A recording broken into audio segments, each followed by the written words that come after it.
From the Library of Congress in Washington, D.C.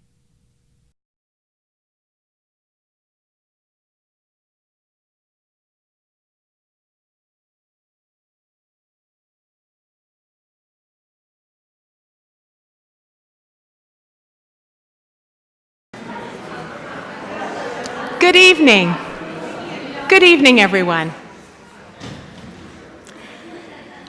I am Roberta Schaefer, Law Librarian of Congress, and on behalf of James H. Billington, Librarian of Congress, and myself, it is a pleasure to welcome you to the library for Images of the Arctic and the Futures They Suggest.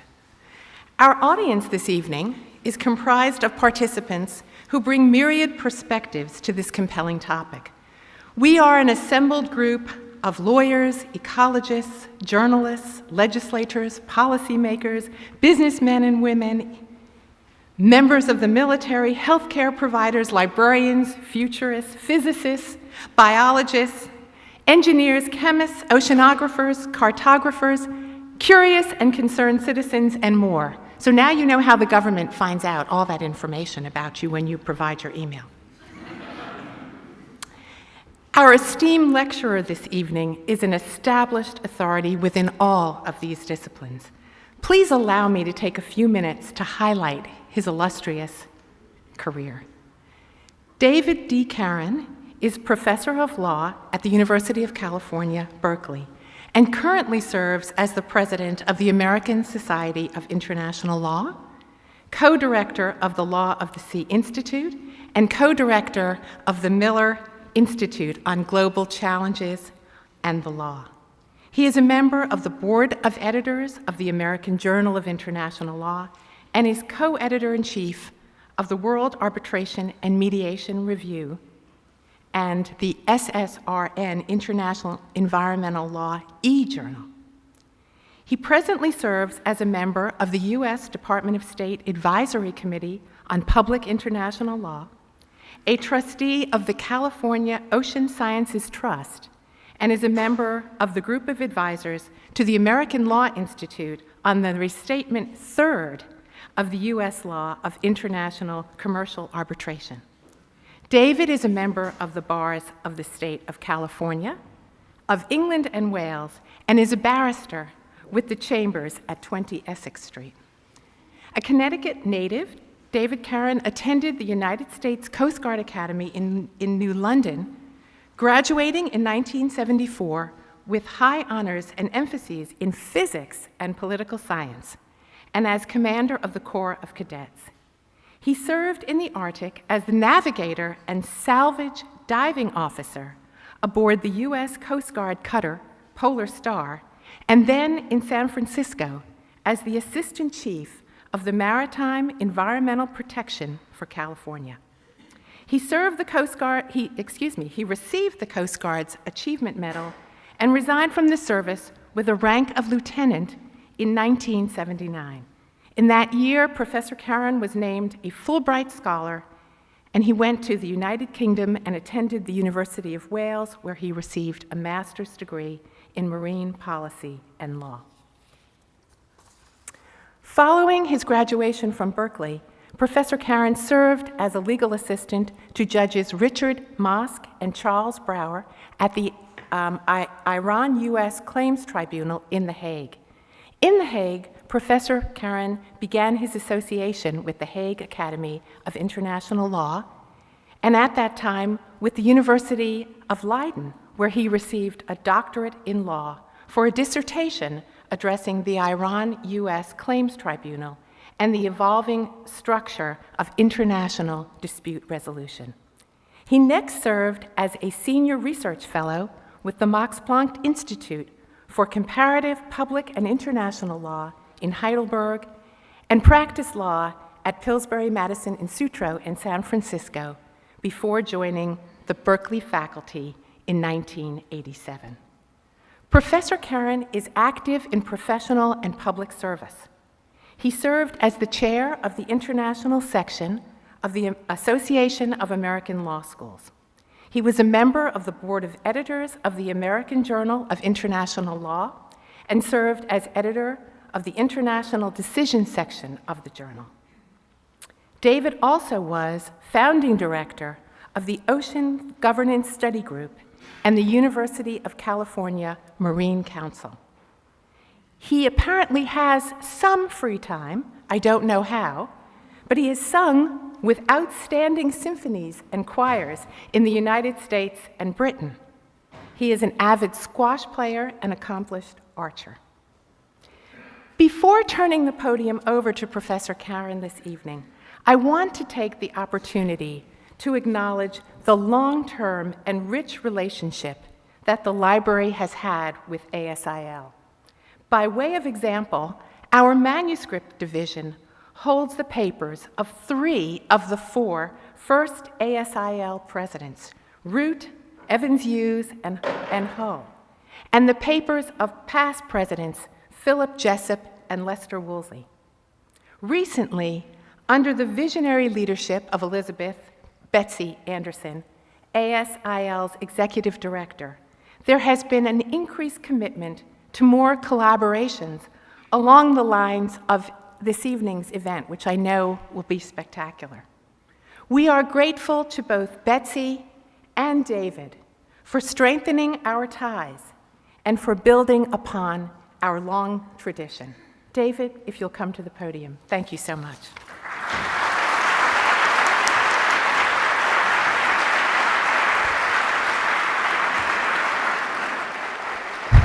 Good evening, ladies and gentlemen, friends and colleagues. Thank you, Roberta, for that very kind introduction. It's truly a pleasure to be here. It's difficult to express how special an evening this is for me.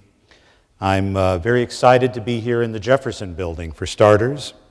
Like all of you, I deeply value books.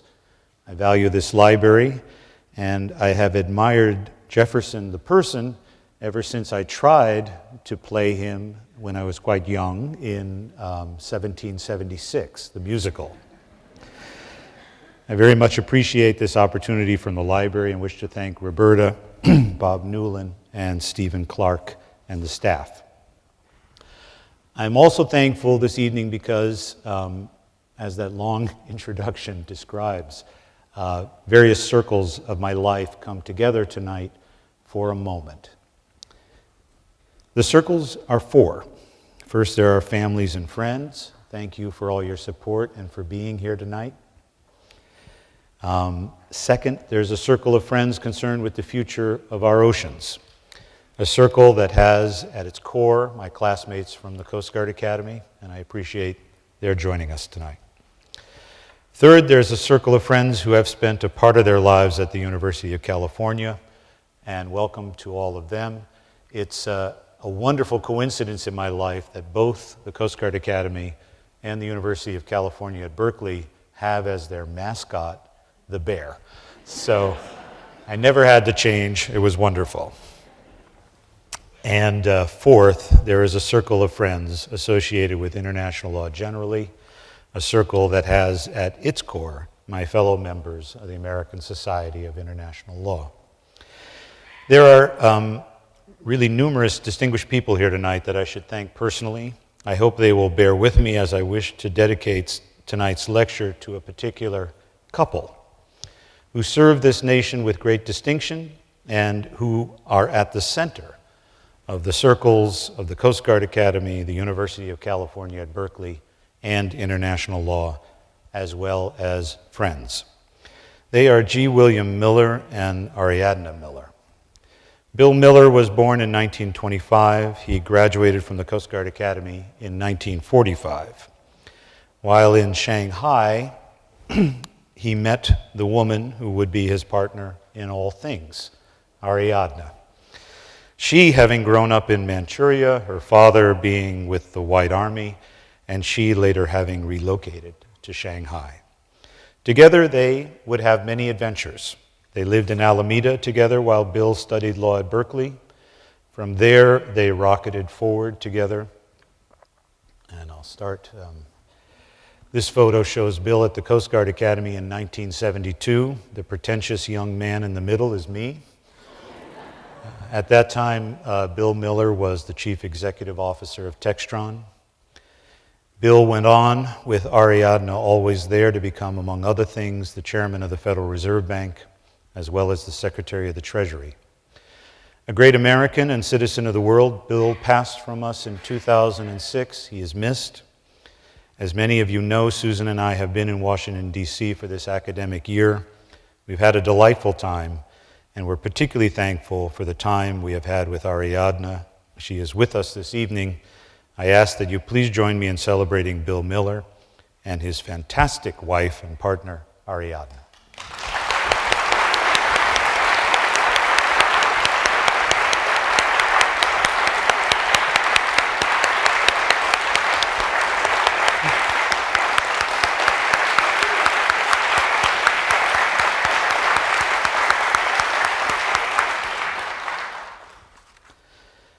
My lecture today concerns the Arctic. Bill Miller would have welcomed it, and like him, I will attempt to speak to the big picture and wander between disciplines as the topics require. Roberta, I have no idea why you think I know all those topics you mentioned, but I will try to speak to as many as I can, and I'm sure someone here can correct me.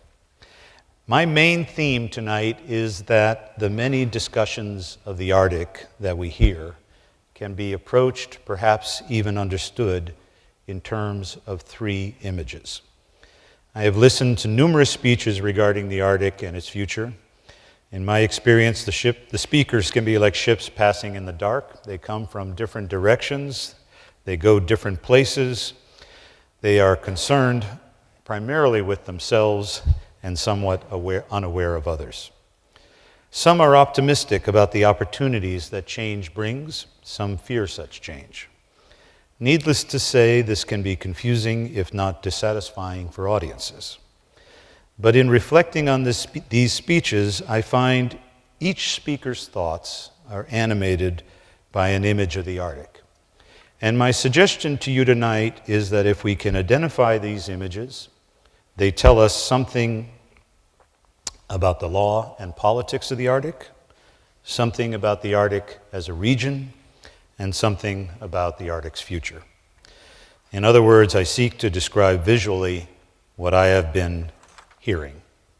I must say it's quite satisfying sometimes when I hear someone say, having used these three images as they listen to someone else, I guess that guy is just stuck in the second image. So let's turn to the images.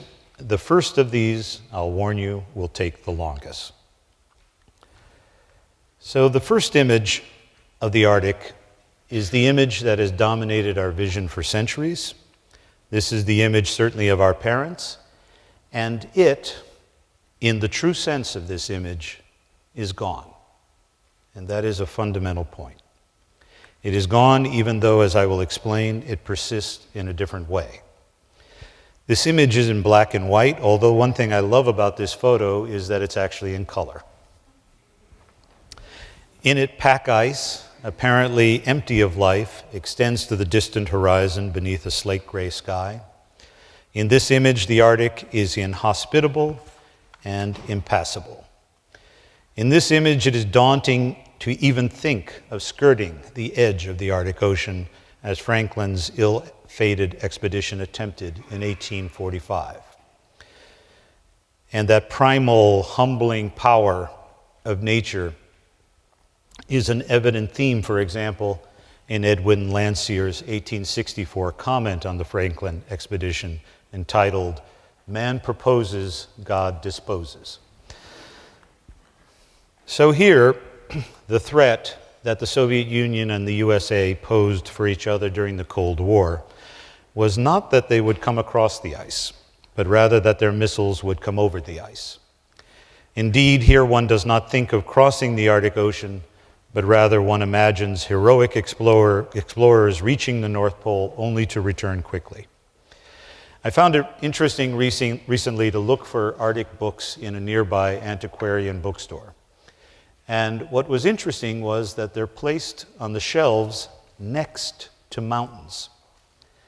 And indeed, how appropriate, because the Arctic is like a flat mountain with the North Pole as the peak. Explorers race as fast as they can to the pole and then run back. There's no lingering in the North Pole. It was only in 1908 that Robert Peary, along with Matthew Henson and 4 Inuits, were the first people to reach the North Pole. It was only in 1926 that first Amundsen and then Byrd were the first individuals to fly over the North Pole. As Roberta mentioned, I sailed to the Arctic as a navigator and ship salvage diving officer, that's a hard one, aboard the Coast Guard cutter Polar Star in the summer of 1976.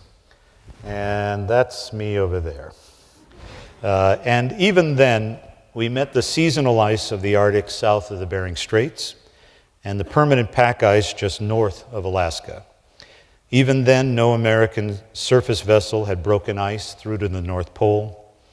It was a memorable voyage, leaving me with wonderful stories, the story of the embarrassing miracle and of death and dark waters. But I raise this personal point for a different reason, and that can be seen in a graph that I find simply fascinating. This graph is from a 2007 study in Geophysical Research Letters. The y-axis is the extent of sea ice coverage, measured in square kilometers, while the x-axis indicates the year, and this is reflecting the month of September. Now, I'm going to return to this graph later, but I want to note 2 things right now to set up my point. If you exclude the bright red line for a moment, you'll see there's some other 13 lines of declining ice coverage. Those are based on computer models. The deep black line represents the mean of those 13 lines. Now, you should note 2 things. First, none of the 13 models predict as fast a drop as has occurred in fact. The red line indicating how fast the ice has actually declined. Second, the drop starts around 1975 when I was in the Arctic, but I'm sure I didn't have anything to do with it. Now, what's the point of all this? The point is, when I was in the ice at this time, we were located significantly north of Alaska, and we had broken pack ice for a significant amount of time to reach that spot. Today, in September of any given year, that area is ice-free.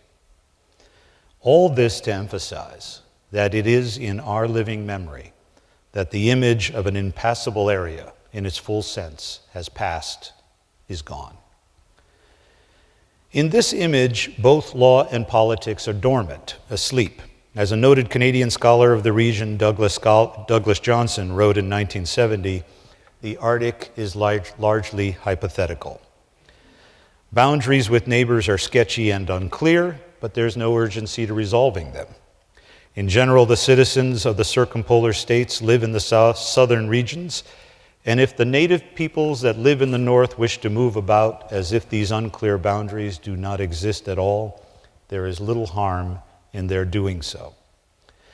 In 1908, after Peary accomplished this feat, he sent a message to President Taft, a president who was no shrinking violet. Peary's message announced that the stars and stripes had been nailed to the North Pole, and he offered to place the Arctic at the president's disposal. Taft responded, quote, "Thanks for your interesting and generous offer. I do not know exactly what I could do with it."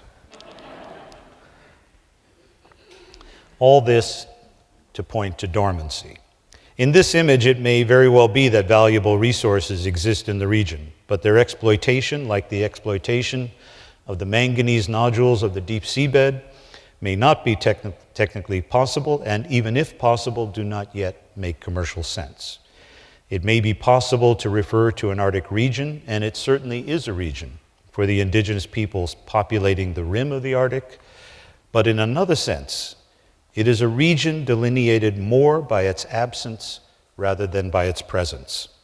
And let me just repeat that, because to me that is the deep sense of this image. It is a region delineated more by its absence than by its presence. This deep sense of the image is gone. My brother's grandson, who is present, may think of the Arctic as a tough environment much of the year, but it is not an impassable area as we knew it. So a lesser sense of the image, what we might call the difficult area of the world to operate in image, will continue. If you haven't noticed, I have not asserted thus far a cause for the warming in the Arctic. The 13 models in the graph I showed a moment ago assume the cause is human-induced change in climate. But in one sense, it does not yet matter to our story, because the red line shows what in fact is happening, and no one, I repeat, no one disputes the red line. As far as climate change, assuming that it is the cause of a warming of the Earth's atmosphere that is sufficient to reduce ice coverage, it is important to remember that the mechanism of climate change has nothing to do with the angle of the Earth. Thus, this lesser first image remains in the winter season. The Arctic may be getting warmer and more ice-free in summer, but it is no less dark in winter. The winter ice may become annual rather than perennial, and therefore not as formidable, but it will not disappear. Recognition of the persistence of winter is crucial because the warmer vision we will find in the second and third images to come must be seen in seasonal terms. Shipping routes will be used only for certain months of the year, not the entire year, and there may be transition periods where the risks of such use increase. Likewise, the anticipated expansion of offshore oil and gas activities must be seen in terms of the ability of such structures to withstand the structural demands of the winter season. The remnant of the image of an inhospitable place is one that calls for caution. In this sense, the call of many for the development of an infrastructure of safety in the Arctic is a critical point. Images are always seen from a certain point of view.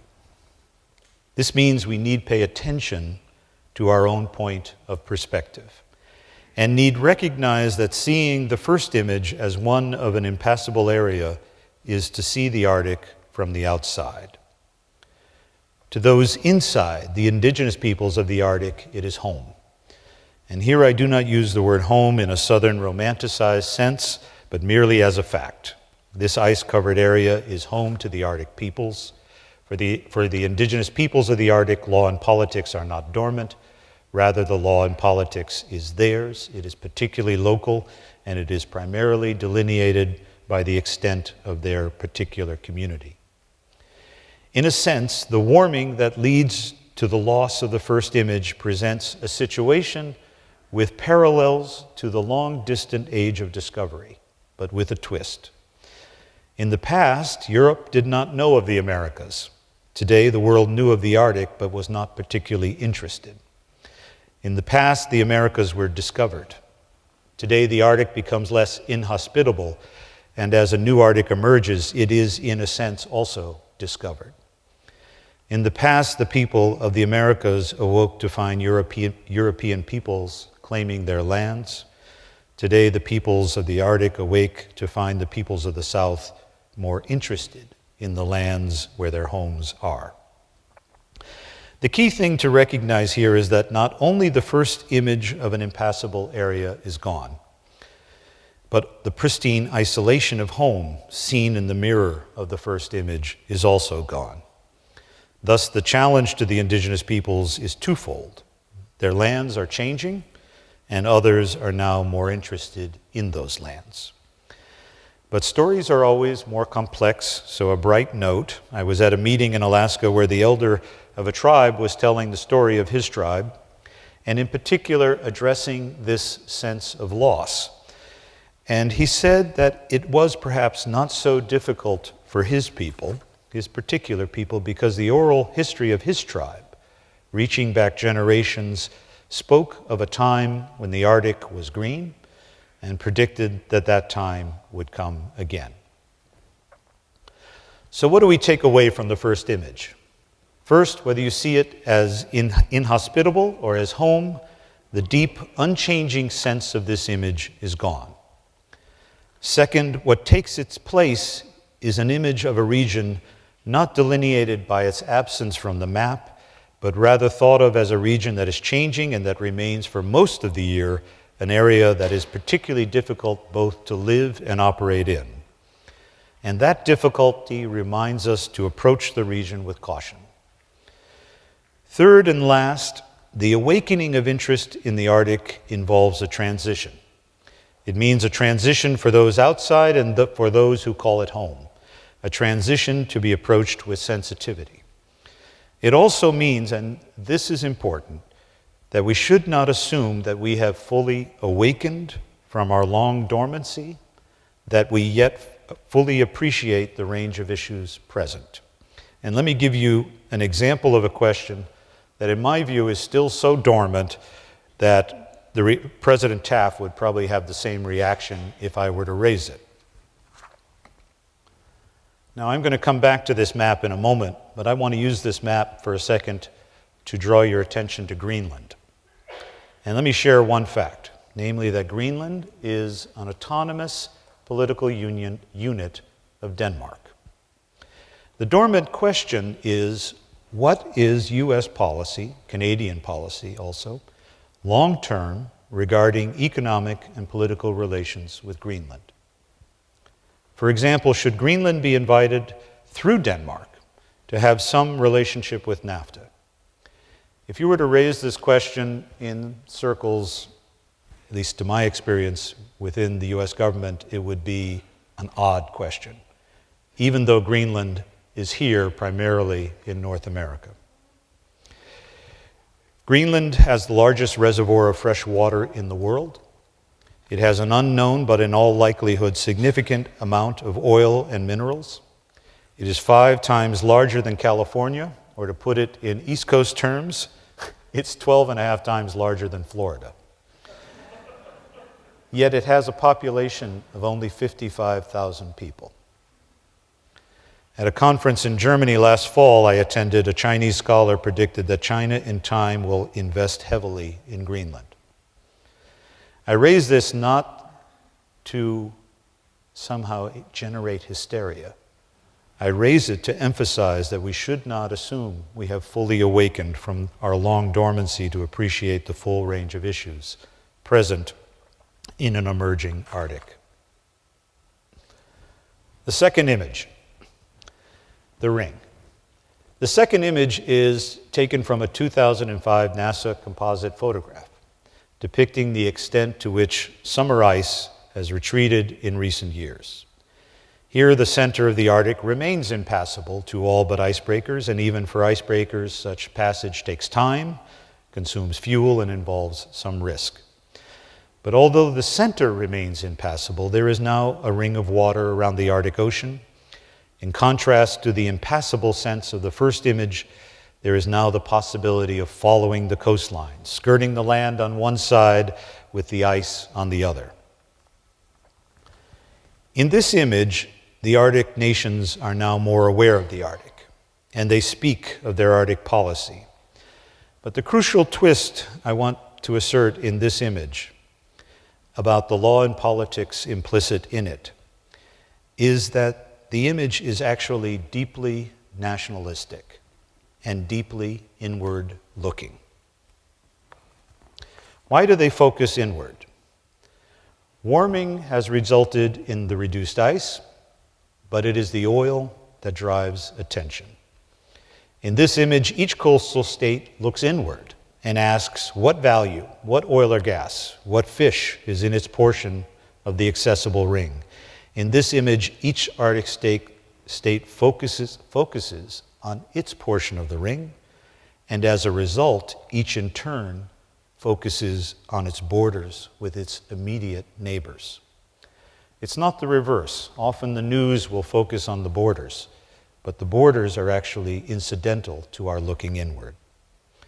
It is in this sense of a focus on one's immediate neighbors that I say this image involves not only the bilateral, but emphasizes the bilateral that is proximate. Now, a few notes on this map. I love these maps, as you can see. First, you should note here for the first time are the names of the countries. In image 1, it's all dormant. It hardly matters what countries surround the Arctic. And here in this map, we can see there are two groups. There are 5 that surround, actually touch on the Arctic Ocean: Russia, Norway, Greenland, meaning Denmark, Canada, and Alaska. There is then a further 3 just outside, namely Sweden and Finland and Iceland. But often in the talk I will refer to the 5 involved.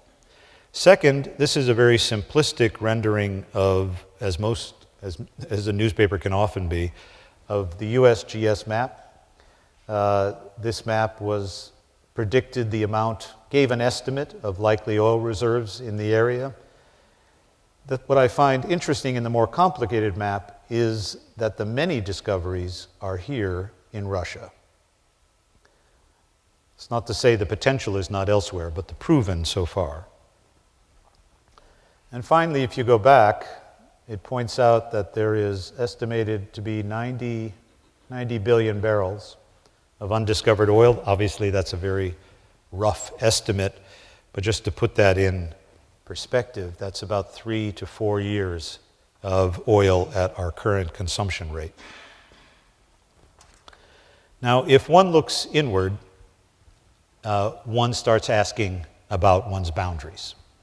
One becomes more concerned with the location of the boundaries with neighbors, so they might understand what is inside. And these boundaries are more complicated than they might seem. The lawyers in the room right now want me to go into all this detail about boundaries. I'm not going to go into a lot, so don't be nervous here, but I'm going to give a feeling for what's happening. They're complicated because in the oceans there are multiple zones and therefore multiple boundaries. One boundary that may be familiar is the territorial sea, and that's 12 miles in width, and that is that very dark line. That little dark line right there is 12 miles in width. And that area is essentially as much a part of the country as anywhere else in the nation. There's full sovereignty over that area except for a rite of passage, innocent passage. In contrast, this white area is known as the high seas and does not belong exclusively to any nation, and therefore any nation may use it with due regard to the freedoms of others. So what's this gray line, this gray area? This gray area represents a compromise that is of mixed stability, I would say, in the near future. The compromise was that the black line, there was great pressure to push the black line outwards, make it wider. To do so would make the white smaller.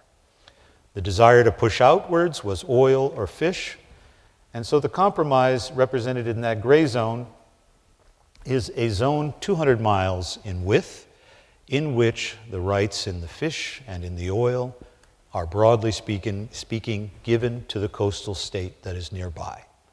The right of navigation, which is in the high seas, continues this way, toward the 12-mile zone.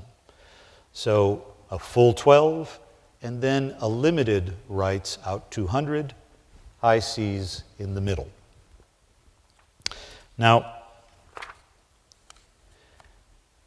there is a third set of boundaries that I want to spend a moment with, and that not depicted on this map, and that is the concern with oil. And that concern means that what we see in the gray area is rights to oil and fish, the seabed and the water above. That right can go out under the white and continue on the bottom. So the waters remain high seas, but parts of the bottom underneath the white will go to coastal states. So let me give you an example. This is a little hard to see. That's the country of Norway. This is Svalbard. This is the Faroe Islands. This is their 200-mile claim, 200 miles around the islands, around Svalbard. This area here would normally be high seas, and as far as the water is concerned, it is. But this particular document represents their claim to the bottom underneath. They would also claim that bottom underneath those waters that extend. Now, the net result of that, this is the Russian claim to the bottom. Again, you see the red where they claim the 200. They don't claim the waters above the bottom, but you claim the bottom and the resources in it. And this is what we saw in the newspapers when the Russians symbolically planted a flag at the North Pole. It really has nothing to do with the legal argument, but rather how does one move one's claim on the bottom. And I'm not going to go into the details of how this occurs, but the important point is to make a few comments what you should take away from this map. Because in this map, if we were to somehow show a map of the bottom, in the white area, there would be very small areas left that are not claimed by any of the 5 circumpolar states. Basically, the range of the Arctic falls into national jurisdiction on the seabed. Now, what should you take away from this?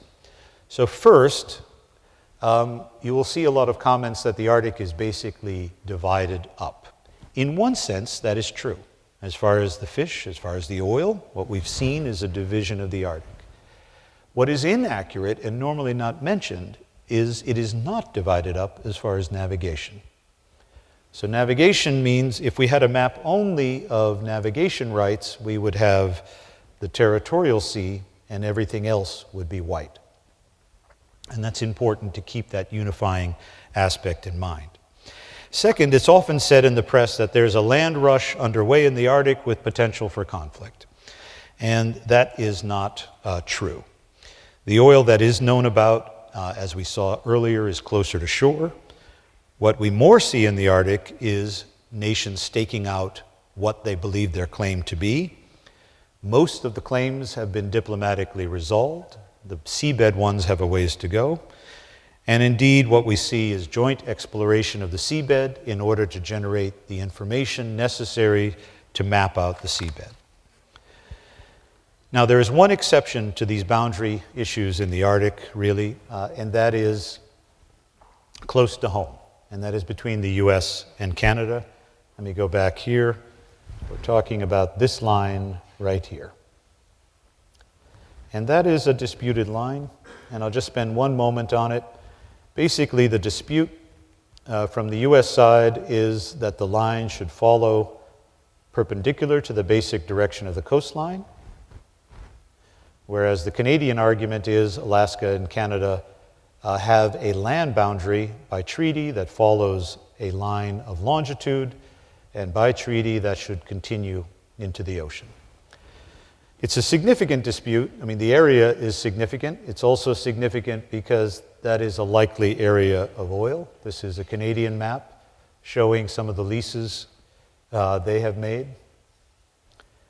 And it is also very complicated if one then goes to this idea that it's not only the 200 miles we're talking about, it's also, again, these claims to the seabed under the high sea waters. So this is a Canadian map. It shows a red line representing their 200-mile claim. This white represents what they believe under the law as it exists, their claim would be possible following the seabed. And I would just note here that the U.S. Coast Guard with scientific exploration is primarily focusing on this, which is the Chukchi Cap, and it turns out it's much bigger than we thought, heading out this way. So that will be an area in the future to work out. Now, there is a second aspect to the ring. Basically, I said the primary driver here is oil. The primary dynamic is looking inward and ascertaining one's boundaries. The second is the emergence of two arcs of passage where the driver of interest is shipping. And there are two, one along the Asian side, which is almost entirely Russia. That's the northern route. And the other, which we saw as you were sitting down, the Northwest Passage, which circles here through the Canadian archipelago, as it's called, out and through the Bering Strait. What I would note here for a moment is this is potentially an area of conflict. The oil, we focus in the news a great deal on the oil. And I think, as I've tried to emphasize to you, I think that is inflated. But both of these routes come through the Bering Strait and should be of great concern to us. I don't mean conflict in terms of control of the strait, but rather joint use of a strait that must be managed carefully. An accident here would be disastrous. And we'll return to that a little bit. Okay. Again, the two routes. Whoop, let me see here. Let me back up. But what I wanted to add here was a few words I think that are important to take away about ice for a moment. First, again to emphasize, these routes are seasonal. So yes, the summer ice is retreating. You can see this here. The Russian route is more open. Canadian route is partially open, but the best routes are right here. Here you can see a seasonal map. Yes, this is the minimum we've reached in a summer month in September. But as you can see, the winter still has plenty of coverage, ice coverage.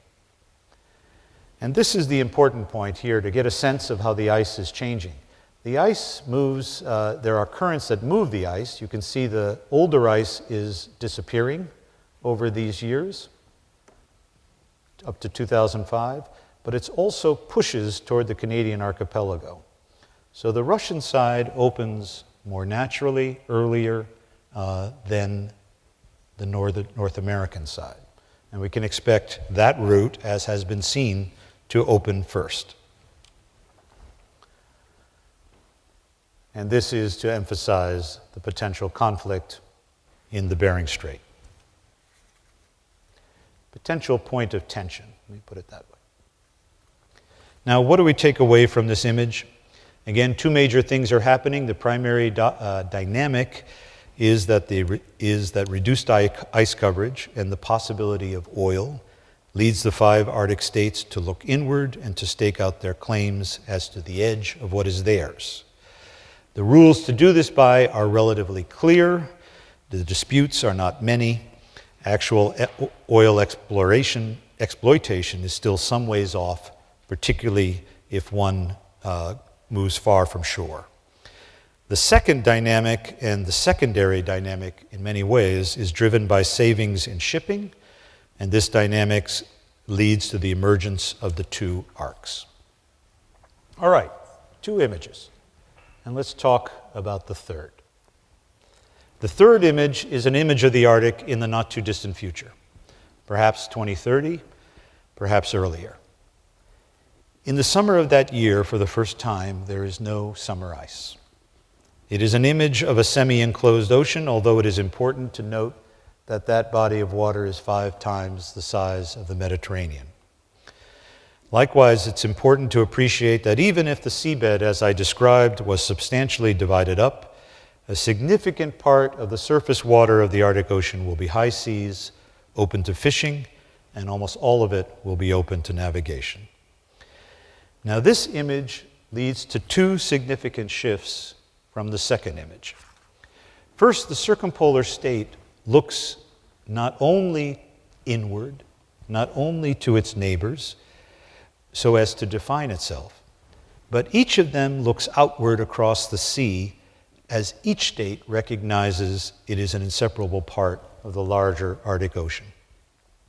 Similarly, this shift in focus outwards leads the circumpolar states to see their respective place in the Arctic.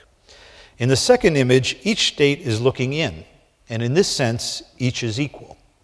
But as one looks outward at the region, each state sees that some are more equal than others. So I was trying to think of an example of this, and I thought, well, suppose you were in school as a child and all the desks had a lock, and the teacher threw a switch and all the desks could be opened. Well, the first thing you might do is look in and see what you have. And each, as you do that, is equal. Each of you count your number of pencils. Each of you count the erasers. But eventually you look up. And when you look up, you find not only that some students have more pencils, more erasers, some have less, but you also find out that some have deeper desks, and far more elaborate desks. And we're going to return to this point in a moment. The second shift that happens is, like all semi-enclosed areas, the states inside become more concerned with the states outside, and the reverse, the states outside become increasingly concerned in inserting their interest in the semi-enclosed seas. And because of both these shifts, law and politics are concerned with governance of a shared area. In the third image, many of the coastal development projects we view as possible in the second image have come about. There are many more people in the Arctic and significantly more activity. Over the past few years, several scholars, anticipating the changes we've talked about, have called for the Arctic to be an international zone. Often they make comparisons to Antarctica. Others see the analogy to Antarctica as misplaced. And an important point to appreciate is the 5 Arctic states endorse the division of the Arctic waters and jurisdiction seen in this slide. De facto, this is what has already happened. Essentially, the 5 Arctic states say this area is no different than any other coastal area. All other coastal areas are entitled to these zones, and that is how it has proceeded. Now, what that means as a practical matter is very important. This is not an international zone. Rather, it is, and particularly its activities, are going to be heavily regulated under a national authority. Nonetheless, as we can see, as we've said, it's not entirely under a national authority, and we may expect that the states of the rest of the globe will become increasingly interested. In particular, I have little doubt that absent some bar, there'll be fishing fleets of East Asia or Northern Africa in some time in that white zone. Recall that fish are particularly sensitive to the temperature of water and have already been observed to be moving northward. And thus governance will be important. One can imagine the creation of probably one or more regional fisheries organizations. Similarly, one can imagine as regional efforts at governance advance, we can expect those states outside to ask for more of a role in this Arctic governance.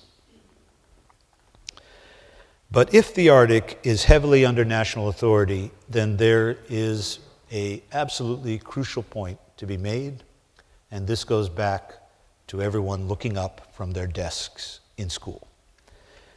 And that is, once you start looking up, one realizes the centrality of Russia to what will happen in the Arctic. It is often said that the policy choices of the United States, China, and India are central to the question of climate change. So too will it be the choices of Russia that are central to the future of the Arctic. The Arctic, as a semi-enclosed sea, ocean, is dominated in terms of coastline by Russia and Canada. The United States is a powerful state, but with only a small percentage of coastline. Canada has a long coastline, but relatively less power as a state. It is Russia that has both the longest coastline of any state and significant power as a state. And if one broadens the criteria of presence, it is quickly apparent that in terms of population, economic activity, number of natural ports, and watershed emptying into the Arctic Ocean, it is Russia that is most present in the Arctic. For example, watershed. There are 2 river basins in Canada. There are 4 in Russia. You can count them differently. But the outflow is 7 times the amount from Russia. Caitlin Antrim is here tonight. Helped me appreciate the significance of these watersheds, describing them to me once as several Mississippis. But here is the Ob, the Yenisei, and the Lena. Population was more difficult to calculate, and someone here may be to correct me, but if one tries to find the number of people above the Arctic Circle, in Alaska, my estimate is 15,000, Canada, 65,000, Russia, 3 million. The centrality of Russia to shared governance of the Arctic is a challenge. in that the possibilities of successful shared governance are highly dependent on the regulatory capacities of the states involved. And in this regard, the reality on the ground is that the Russian regulatory state is a work in progress, a circumstance probably greater in the Russian hinterland. Given these difficulties and the centrality of Russia, how are the 5 different Arctic states to work together at regional governance? The main institutional effort at governance at present is the Arctic Council, and although the Council has an innovative structure and has produced important studies in its short existence, it is also an institution of limited capacities with certain issues beyond its mandate. And as I approach my closing, I would like to give, in particular, an example of an issue that needs much more attention. And in particular, you may notice I have not drawn attention to particular issues. There are many in the Arctic, but this one I believe to be particularly important. Now, I put this up to focus on fish, because we all enjoy our fish for a moment. This is Norway. This is Russia. This is, again, the island of Svalbard. This is the island of Novaya Zemlya. And for example, here with polar cod, one sees where they are caught, and this is the mating area near Novaya Zemlya. A different study that the Law of the Sea Institute did a few years ago, now published, was to look at all aspects of the nuclear age and how it related to the oceans. This is a map from 1991, produced by the International Atomic Energy Agency. And this map, at the end of the period from World War II until about this year, a number of nations engaged in dumping radioactive waste into the ocean, sometimes liquid, sometimes solid. It was always in deep water. And this map summarized where the dump sites were. You can see it's pre-Google.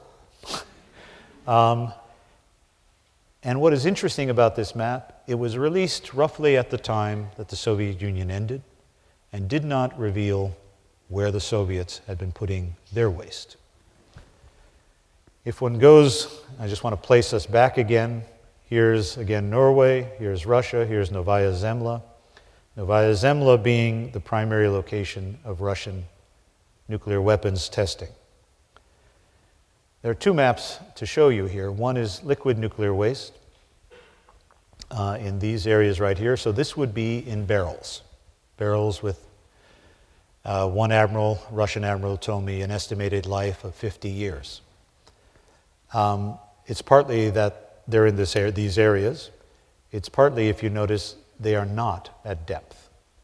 They're only 200 to 300 meters. And as we're thinking, I was given a call by a reporter from the Los Angeles Times asking my opinion about the accidental release of cesium from the reactors in Japan as they're being cleaned into the ocean. And it is a problem, but compared to what is potentially a problem here, rather insignificant. This is solid nuclear waste, mostly on the inside of that island, at one time all covered with ice for all the year. And again, you see even shallower areas that they're at.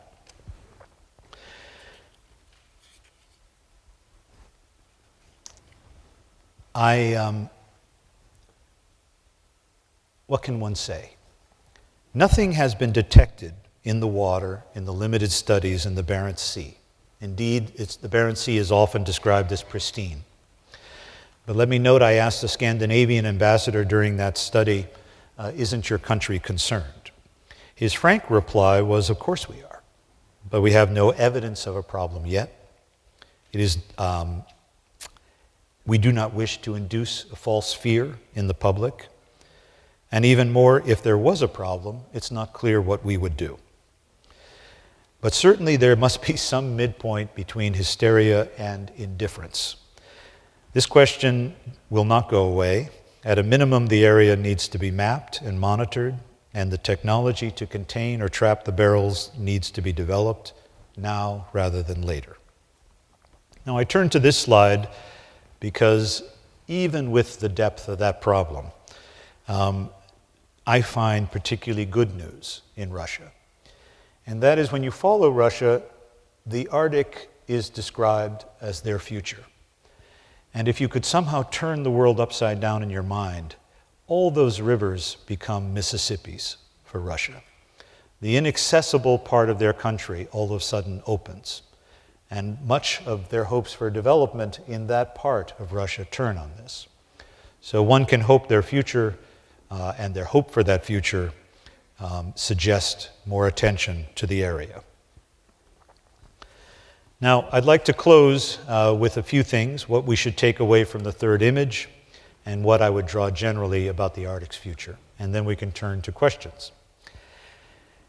There are many conclusions to draw from the third image, but I would emphasize two. First, the Arctic region is large, and most of it will be governed under national authorities.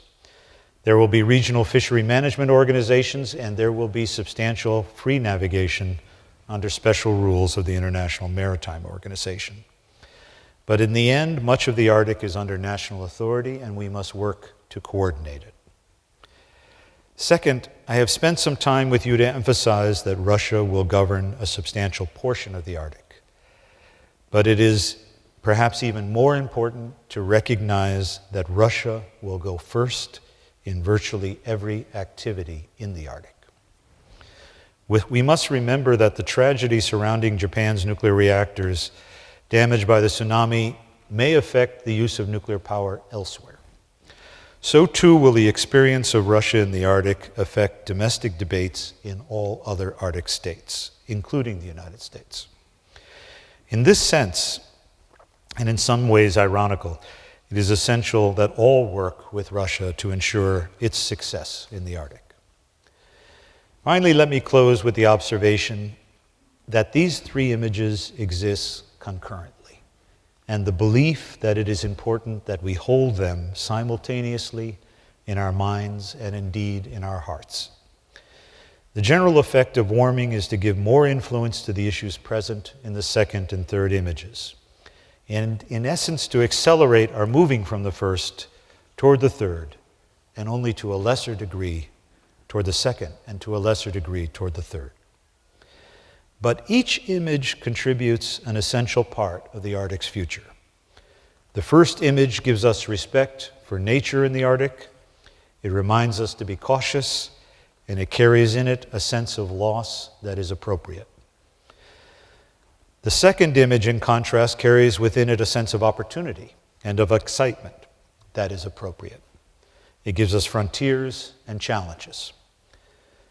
Finally, the third image reminds us that the excitement that goes with frontiers and challenges can come at a great price. It reminds us that change brings both development and destruction. And it instructs us that the first and foremost challenge is that we govern our affairs responsibly. Thank you very much for your patience, and I look forward to your questions. Thank you.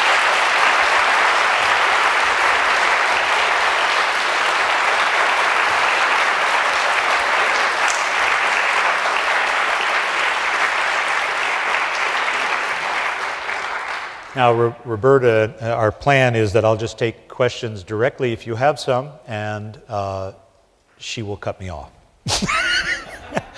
And we have roving microphones. Do we have some microphones? They're on both sides. If anyone wants to raise their hand with a question, very welcome. Now, see, this makes me nervous because there are too many experts in the room. Harold Coe has a question. We're joined tonight by the legal advisor of the State Department. Thank you, David, for your wonderful question and also for your wonderful work as president of the American Society of International Law. Let me ask you, if the Senate Foreign Relations Committee asked you how U.S. accession to the Law of the Sea Convention would improve our capacity to engage the Arctic future, what would be your answer? So, for the uninitiated, all those rules about boundaries, but every rule about the ocean. The answer to the Los Angeles Times reporter was to point to a section of the 1982 Law of the Sea Convention. If anything, the only problem with the Law of the Sea Convention was it was too ambitious and covered everything in one document. That document from 1982 has not been ratified by the United States. It's been ratified by virtually everyone else. And the question Harold asks is this a change? Does this tell us we finally need to do that? Can that be deployed in this argument? And let me just say a few things to open that. The answer, briefly, is absolutely. It's crucial. It's crucial in so many ways right now. The history of the law of the sea has been one of turmoil. And in 1982, this treaty was adopted. And in many parts of the world, the thought is, well, now that problem is solved, it's fixed, except the U.S. hasn't joined. The reality is nothing is fixed. And this is a deal that, in my view, is actually fragile. The U.S. needs to be there to maintain that deal. That's why every living Secretary of Defense is in favor of this treaty. Every living Secretary of State is in favor of this treaty. It is absolutely essential. It is absolutely essential to move forward on those nuclear wastes. Every meeting you go to on the oceans, a substantial portion of the discussion is, when are you going to join the Law of the Sea Treaty? How do we know you're acting in good faith? We are held back from working at problems we need to work at. It interrupts our agenda. So I would say it is a diversion that we're not a part of it. And I would say that actually the reliance the U.S. has had so far that that treaty will remain stable is actually unfounded.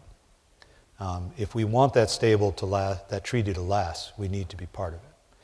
In the Arctic, the claims to the Arctic Ocean turn on language from that treaty.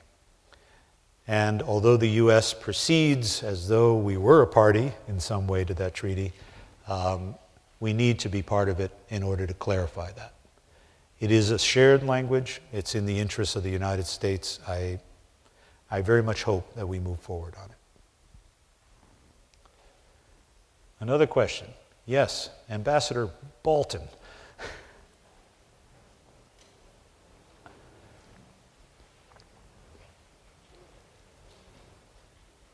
Professor, thank you very much. That was a wonderful presentation. A lot of the issues you described cross my desk every day. And I just wanted to make a comment, a third image comment, if I can. You mentioned the Arctic Council. Yes. It is the only forum we have currently involving all of the Arctic players. And I think we're at a moment when the Council is likely to transform itself. It's already begun in some ways. We likely, in May at the next meeting of ministers, will have a permanent secretariat established and strengthen the procedures in some ways. But perhaps even more importantly, for the first time, the Council is moving beyond its traditional set of issues, sustainable development, environmental protection. And I just wanted to note that we will have the first legally binding instrument to emerge from the Council ever, signed on May 12th in Nuuk, Greenland. Secretary Clinton is likely to go and sign it herself for the United States, and that is on search and rescue cooperation in the Arctic, something probably near and dear to your heart. Why? Because more people are coming to the Arctic, and we are woefully ill-prepared to deal with the search and rescue incidents that are likely to arise. This agreement will be a first step to improving our capacity. Thank you. Well, that is very welcome news. Thank you, David. Thank you. A question from Ruth Bell Greenspan. This is really interesting. Thank you very much. This is just a factual question. I'm curious how much the Russians are kind of owning up to this disposal, the waste disposal, because I remember a few years ago there was some, I can't remember his name, but the Russian nuclear submarine captain who was tried and then tried again, and there was a lot of brouhaha about that, and it was considered by the Russians to be exposing national secrets, his discussion about their nuclear submarine activities. So I'm just curious how much they're owning up to it, whether they have records of where they've disposed of this stuff, or whether, if there's, recovery and action on it, whether it's really going to have to start from a very, very primitive state. Thanks. So now you're making me nervous to talk about sources. There are several Russian representatives here who may want to comment. The Russian naval officers I know who work in that area say, that they have records. They're not, but they're not as far as amount, as far as number of barrels, but that's different than mapping where the barrels are. And that's because there's a lot of activity in that area. This is an area of oil exploration. Pipelines are being laid not that far away. Fish are in this area. So it's something you would think we need to engage with now in that way. Ruth also raises there's a related problem, related challenge, and that is submarines that are being decommissioned. And they are not far away from where we described. And some of them still are with active reactors, maintained by sailors moving one submarine to another as they await decommissioning. Most of those are being moved inland into Russia after they're decommissioned. The question, what was always presented to me was a lack of priority, that there is a priority, that these people were in positions to address it. There was a question of commitment of funds to the area. Most of the maps, the information we see came out right after the breakup of the Soviet Union. There was a window of more openness on such information. It's not, I'm not sure it's entirely closed now. It was certainly, someone was speaking officially to me about it not that long ago. But it is more sensitive to the Russians at this point. But I think the key question is to put a priority on it in that way. Thank you. Yes. John Crook.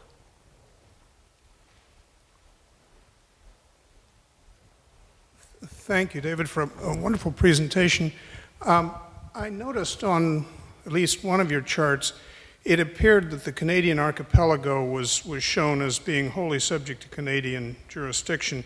Of course, this has been a long-standing controversy with the U.S. since the Manhattan in 1969, whatever it was. Could you address the sort of current state of the U.S.-Canadian dynamic regarding the status of those waters? Is there a Canadian here?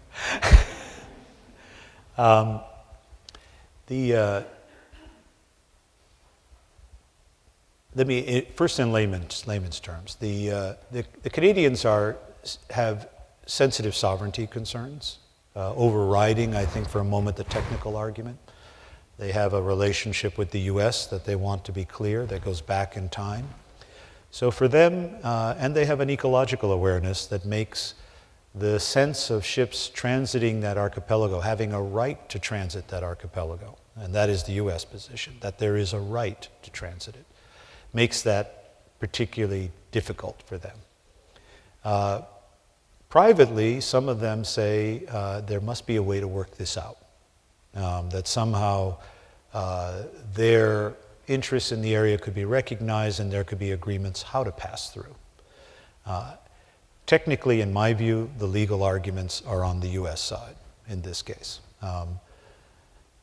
What I would add is, I thought of a fourth image at one point that I've really glossed over here, and that is the presence of the military in the Arctic. The Arctic, during this long period when everything's dormant, well, one could say, what would be the image the U.S. Navy has of the world? And when I thought of that, the image actually becomes the whole world.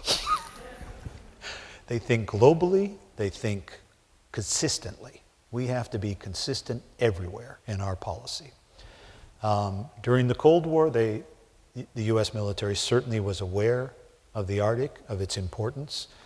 They placed the DEW line in Canada, which was a series of radar stations that is still, in some Canadian circles, a sore point about how that was done, what it meant, what was left behind. and it's certainly a sore point with indigenous peoples. But if you think of U.S. interest in the Arctic, only the Arctic, you might think, well, maybe it's not so bad a thing if there was not passage through the Canadian archipelago. Do you want all the foreign ships to go right through the Canadian archipelago? The answer from the U.S. Navy is absolutely not. We need a right of passage. Why? Not so much the Canadian Arctic, but to be consistent with our position on other straits in the world. The Canadian view is actually the Canadian archipelago is simply different and can be distinguished from other straits in the world, both historically and as far as sensitivity.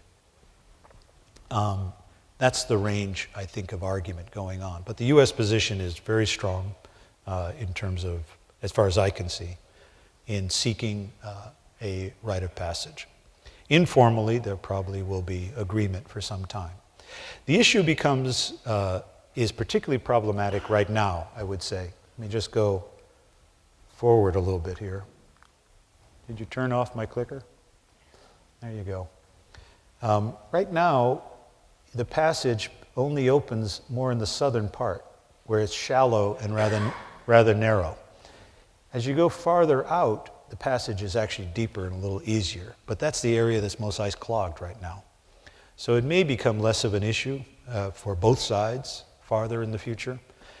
In some ways, it's best, I think, that it will stay in its position for some time. As I stay here for a moment, let me just point out, since David Bolton brought up safety for a moment. Again, on the Russian side, there are these major rivers, and there are good ports with ships, Coast Guard vessels, search and rescue. On this side, on the Alaskan North Shore, and within Canada, if there's only 15,000 people, there's not a lot of facilities. Basically, the Coast Guard moves one rather small vessel to the North Shore during the summer and then brings it back down. We have very little capability in the Arctic region and very little natural facility to even sort of launch from. So it's a very difficult region for us. And that in part explains again why this area, which is more ice-free, is going to go first on by first meaning proceed first on virtually all activities. The northern shipping route is already has several passages this summer. Caitlin Antrim again documented these very well for those who follow her daily ocean mail, and that will only increase. It will put pressure on the Bering Strait, and that is where I think U.S. efforts and Coast Guard attention will certainly focus in these coming years. Dan McGraw, one last question here. Should I point him out with the laser?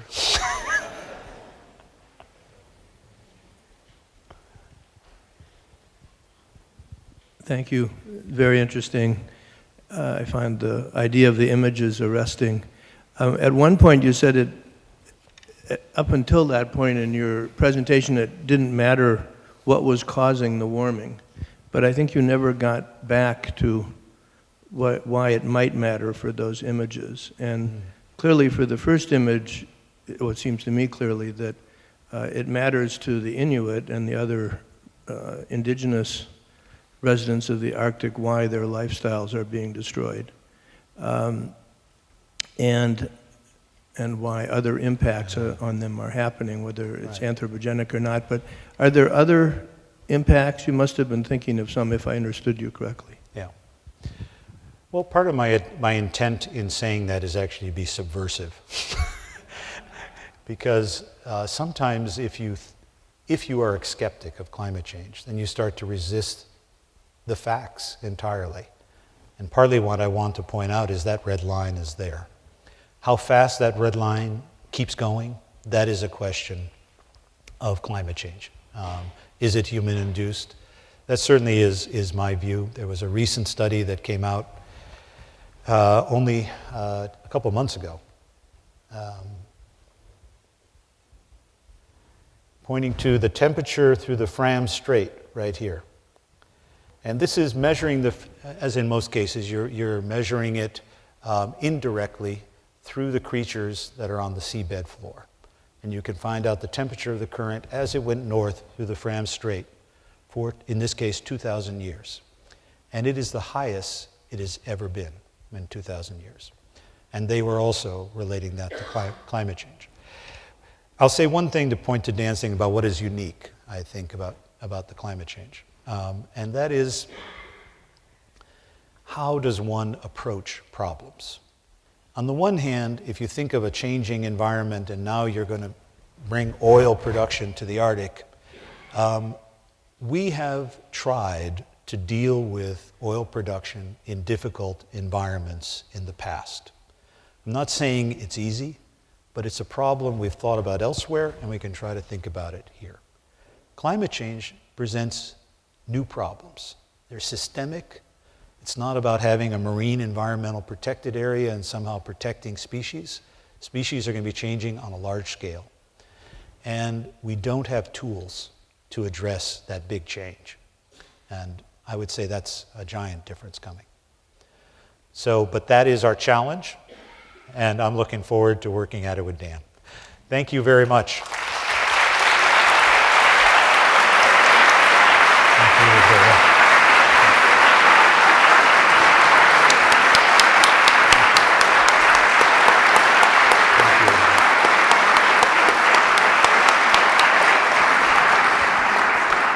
So I think this is the appropriate time for me to ask you to promise to leave your papers to the Library of Congress, as your predecessor, presidents of ASIL, have done, but also to please promise to continue to come back and keep this in front of mind for us. So thank you so much. Thank you.